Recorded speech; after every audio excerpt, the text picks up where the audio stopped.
Hello, my name is Reginald Harris, and I'm a senior fellow at Children's Funding Project. Thanks for joining us for the latest video in our series of interviews with local and state elected leaders.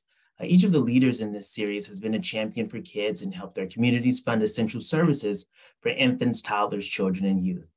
Today, I'd like to welcome Dow Constantine, King County Executive in Washington State. Executive Constantine championed Best Starts for Kids, a voter-approved initiative to support every baby born or child raised in King County so they can reach adulthood happy, healthy, safe, and thriving. Since its inception in 2015, Best Starts for Kids has supported more than 500,000 children, youth, and families, and partnered with more than 500 organizations and launched more than 570 community-led programs to support the well-being and health of the county's children. In 2021, King County voters chose to renew the levy that funds Best Starts for Kids, with over 62% of voters approving the effort for another 6 years. Again, welcome, Executive Constantine. Well, thank you so much for having me and for your interest in Best Starts for Kids. It's an exciting part of our work. Great. I'd like to begin by asking you about the political landscape at the time you championed the Voter Approve Initiative and its most recent renewal. How much support did the effort have, and did you face any opposition? Also, how has your community typically viewed ballot initiatives or levies? Well, Best Starts for Kids was really born in 2014. My public health and human services staff conspired to take me to a place called the Institute for Learning and Brain Sciences at the University of Washington, where they've been studying early brain development and the effect of both nurturing and adverse childhood experiences on that brain development. And as I sat there, it occurred to me how much of the work we do is responding to the results of early neglect, of our failure to invest in helping people get a good start in life. And at that moment, I stood up and announced to these folks that we were going to take this on, that we're going to try to find a way to create the resources to move upstream and to focus on not just prevention, but really well-being for our youngest residents. So I proposed Best Starts for Kids for the 2015 ballot. It was something that I found interesting because our constituents, even coming out of the Great Recession, still responded very well. They intuitively understand that young people need more support, more nurturing, and that the failure to provide that is a cause of many of the challenges that we have to try to cope with every day. I shared with them the data about how much return you get on an early investment in a young person. Shared with them the fact that most of their tax dollars that go to our general fund are actually paying for a criminal legal system that has very little positive impact in terms of helping people resolve underlying challenges. And so ultimately, even though we are heavily reliant on property taxes, people were willing to step up and vote for another property tax levy to support that early investment, support our youngest residents, and in doing so, support a community where hopefully every person will have a better opportunity to thrive in this life. My training is as a clinical social worker, and I specifically worked with families, and I'm a trauma-informed practitioner. And so anytime I hear elected officials speak the trauma language, it warms my heart, because it's once you are introduced to that field of study, it just becomes a no-brainer that the preventative efforts are where we need to land. Yeah, and it was interesting to me is not that my experts in public health or human services would understand this, or that even I, as a mere generalist elected official, could be made to understand it, but the fact that the voters broadly got it right away, and they're just waiting for the leadership. They're waiting for someone to provide them a vehicle to make this happen. And so Best Starts for Kids became a popular cause countywide, and when it was renewed, as you mentioned, it received an even higher vote total, with 62% of people approving an increased levy. So I'm grateful that my staff hoodwinked me into going over and seeing all this research and data, because I think they knew exactly where they were trying to lead me, and they succeeded. Great.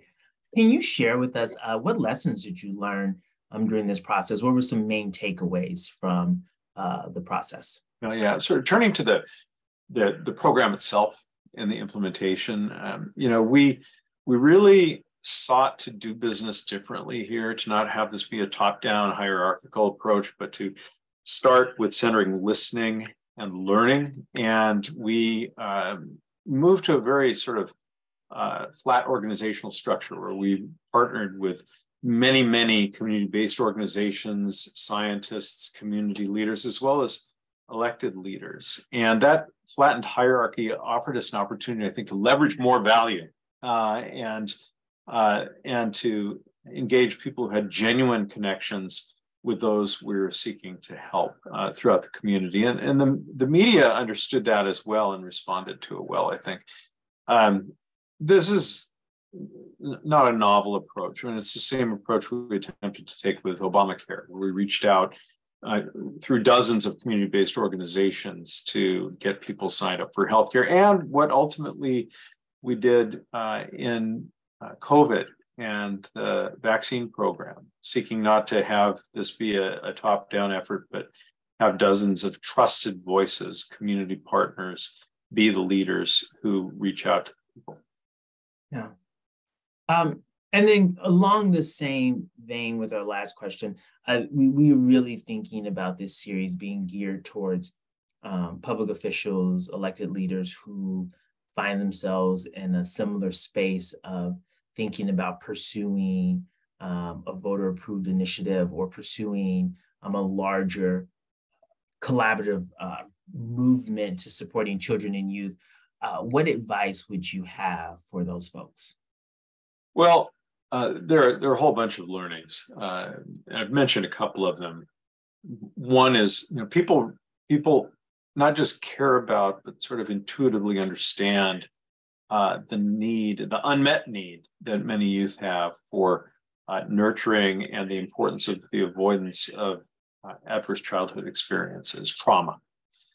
Those experiences resonate down through life. And so if we can invest early and make sure that parents have what they need to be able to do best by their kids, and that the community is surrounding them with support, we will all be better off in the long run. But also community. And we need to make this something that is owned by all of us. And so partners are vital.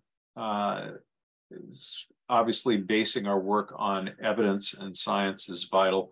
And I think, one of the challenges we have, and it's a continuing challenge, is to build the capacity of authentic community-based organizations to provide the technical assistance they need to help them be able to provide the level of accountability that will then instill confidence in the public and the press, so that we can continue to do this work. And we did, in fact, set aside some of this money for that very capacity building, to make sure it wasn't just a government department that was carrying out this program, but that community-based organizations had what they needed to be able to be effective and successful.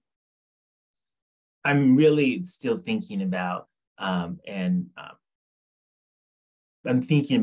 appreciate your comment about a flattened hierarchy, leveraging more value.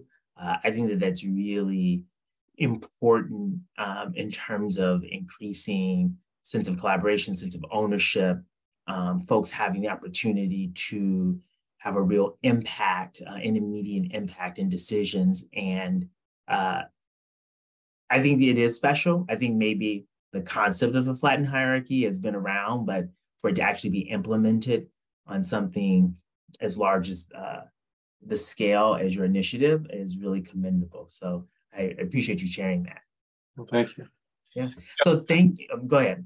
I was along those lines. Our ongoing community engagement during the first 6-year levy led us to one conclusion, which is that we needed to have a stronger emphasis on childcare investments. And so that became a central pillar of the renewal of the levy. And that came from community. And so we now are helping more than 1,700 kids with childcare subsidies, and really importantly, working to build and retain the qualified workforce that is needed in childcare. We worked with the city of Seattle to provide wage boosts to some 12,000 childcare workers.